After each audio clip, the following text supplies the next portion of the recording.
بسم اللہ الرحمن الرحیم۔ السلام علیکم۔ ہم میں سے زندہ وہی رہے گا جو دلوں میں زندہ رہے گا، اور دلوں میں وہی زندہ رہتے ہیں جو خیر بانٹتے ہیں اور آسانیاں بانٹتے ہیں۔ ہم اچھا ہونے یا اچھا بننے کے باوجود کسی نہ کسی کی کہانی میں برے ہوتے ہیں۔ تنقید کے لیے علم کا ہونا ضروری ہے، جبکہ نکتہ چینی کے لیے جہالت ہی کافی ہے۔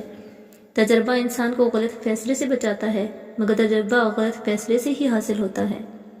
جانتے ہو اذیت کیا ہے؟ کہنے کو بہت کچھ ہونا لیکن خاموش رہنا۔ زندگی کے اکثر مقامات پر میں نے جانا کہ میرے ساتھ اللہ کے سوا کوئی نہیں ہے، اور تب ہی مجھے اندازہ ہوا کہ صرف اللہ کا ہونا کس قدر بہتر ہے۔ جو شخص ہمیشہ نکتہ چینی کے موڈ میں رہتا ہے اور دوسروں کے نقص نکالتا رہتا ہے، وہ اپنے آپ میں تبدیلی کی صلاحیت سے محروم ہو جاتا ہے۔ سچ بولنے کا شوق ہے تو اپنے بارے میں بولیں، لوگوں کی زندگی عذاب مت بنائیں۔ دوران گفتگو سب سے بڑی غلطی جو ہم کرتے ہیں وہ یہ ہوتی ہے کہ ہم سمجھنے کے لیے نہیں سنتے بلکہ جواب دینے کے لیے سنتے ہیں۔ شدید دکھ ہوتا ہے جب ہم کسی پر اندھا یقین کریں اور وہ ثابت کر دے کہ ہم واقعی اندھے ہیں۔ جاہل صرف وہ نہیں ہوتا جو تعلیم یافتہ نہ ہو، جاہل وہ بھی ہوتا ہے جس نے ڈگریوں کے ڈھیر لگا رکھے ہوں مگر اپنے ظرف میں وسعت، لہجے میں نرمی اور طبیعت میں انکساری نہ پیدا کر پایا ہو۔ جتنا مل جائے قبول کر لینا چاہیے، ہو سکتا ہے یہ بھی ہماری اوقات سے زیادہ ہو۔ ہم تو گناہگار بندے ہیں، اس کا فضل تو ہر وقت ہمارے عیب چھپاتا ہے۔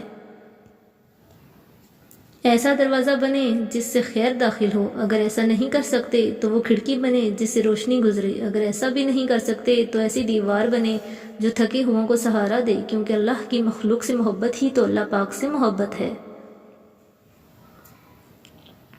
انسان پر کئی طرح کا بوجھ ہوتا ہے، ہمارے اوپر سب سے بڑا بوجھ تکبر کا ہوتا ہے، اور ہم یہ جانے بغیر کہ خدا کے نزدیک کون بڑا ہے اور کون گھٹیا، فیصلے خود ہی کرتے رہتے ہیں۔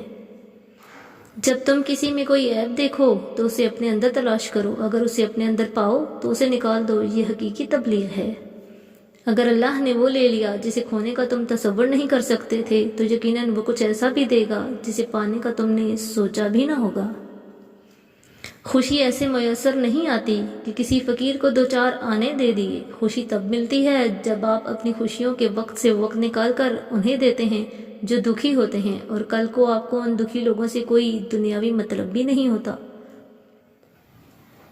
زندگی کے چشمے میں اپنی گاگر بھرنے کے لیے جھکنا پڑتا ہے، لیکن ہم اپنی گاگر بھرنے کے لیے جھکنے کا فن بھول گئے۔ ہماری انا ہمیں جھکنے ہی نہیں دیتی۔ مسلمانوں کے نہ رکنے والے زوال کی وجہ یہ ہی ہے کہ ہم نے آسانیاں تقسیم کرنے کے بجائے رکاوٹیں کھڑی کرنے کا فن سیکھ لیا ہے۔ ہم زندگی میں ضرور کامیاب ہوں گے اگر ہم ان نصیحتوں پر عمل کر لیں جو دوسروں کو کرتے ہیں۔ اکثر لوگ اپنی گفتگو سے اگر غیبت، بہتان اور تہمت نکال دیں تو باقی صرف خاموشی رہ جاتی ہے، جو کہ ایک بہترین عبادت ہے۔ کتنا خوبصورت احساس ہے جب ہم اللہ سے کوئی بات کرتے ہیں تو وہ سب کچھ جانتے ہوئے بھی ہماری بات سننا چاہتا ہے۔ خدا جب کسی کی مدد کرنے پر آتا ہے تو لامعلوم سے کوئی سبب پیدا کر دیتا ہے اور نہ ہونے سے ہونا نکال دیتا ہے۔ جب سورج غروب ہونے لگتا ہے تو چھوٹے آدمیوں کے سائے بھی بڑے ہو جاتے ہیں۔ بارش ہوتی ہے تو خالی گڑھے باران رحمت سے خود بخود بھر جاتے ہیں، اور موٹے موٹے اونچے ٹیلے ویسے کے ویسے سوکھے رہ جاتے ہیں۔ اپنے آپ کو خالی رکھو، کیونکہ خالی جھولی ہی بھرتی ہے۔ بلندی کی طرف جاتے ہوئے راستے میں پھولوں کے بیج پھینکتے جاؤ، زوال کا سفر پرسکون رہے گا۔ اگر کانٹے پھینک کر جاؤ گے تو واپسی کا سفر تو ہر صورت طے کرنا ہوتا ہے۔ کپڑے، شکل اور زبان اکثر جھوٹ بولتے ہیں، انسان کی اصلیت تو وقت آنے پر پتہ چلتی ہے۔ زندگی کبھی کبھی ایسی ٹھوکر مارتی ہے کہ انسان سیدھا سجدے میں جا گرتا ہے۔ تعلقات جلد ٹوٹنے کی وجہ یہ ہے کہ ہم ایک دوسرے کو سمجھتے کم اور پرکھتے زیادہ ہیں۔ جس چھاؤں سے عزت نفس زخمی ہو اس چھاؤں سے دھوپ ہی بہتر ہے۔ انسان بڑی دلچسپ مخلوق ہے، یہ جانور کو مصیبت میں دیکھ کر برداشت نہیں کر سکتا، لیکن انسان کو مصیبت میں دیکھ کر خوش ہوتا ہے۔ جسے نماز پڑھ کے بھی سکون نہیں ملتا، اسے چاہیے کہ سکون سے نماز پڑھا کرے۔ منزلیں چاہے کتنی بھی اونچی کیوں نہ ہوں، راستے ہمیشہ پیروں کے نیچے ہوتے ہیں۔ نیکیاں کرتے جاؤ، دریا میں ڈالتے جاؤ، جب کبھی زندگی میں کوئی طوفان آیا تو یہی نیکیاں کشتی بن جائیں گی۔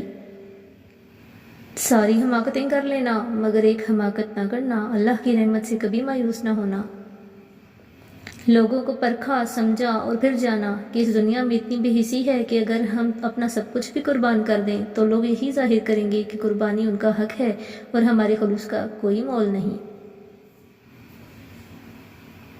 جس معاشرے میں سب چلتا ہے وہ معاشرہ مشکل ہی سے چلتا ہے۔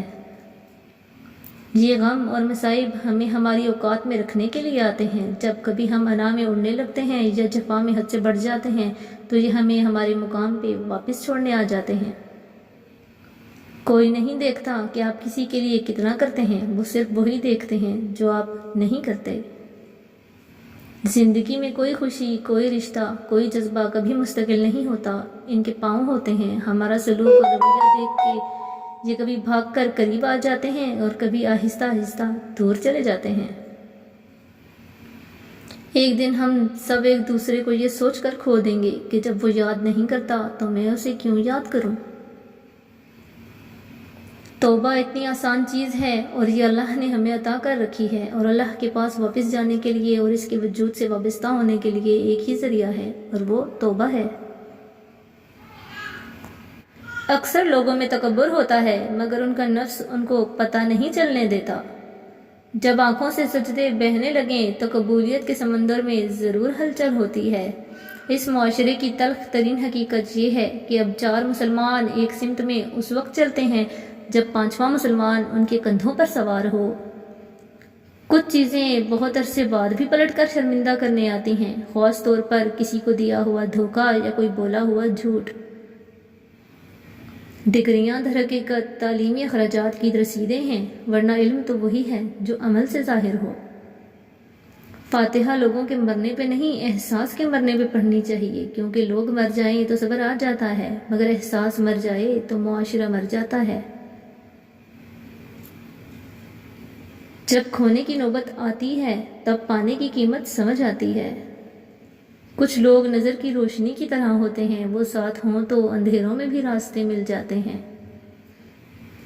جو ذہن اپنی لذتوں کا غلام اور جو روح اپنی خواہشوں کی قیدی ہوتی ہے وہ ایک بنجر زمین کی مانند ہے۔ ضرورت سے زیادہ اچھے بنو گے تو ضرورت سے زیادہ استعمال کیے جاؤ گے۔ زندگی آخرکار رلا ہی دیتی ہے، پھر چاہے ہم اپنے ماں باپ کے کتنے ہی لاڈلے کیوں نہ ہوں۔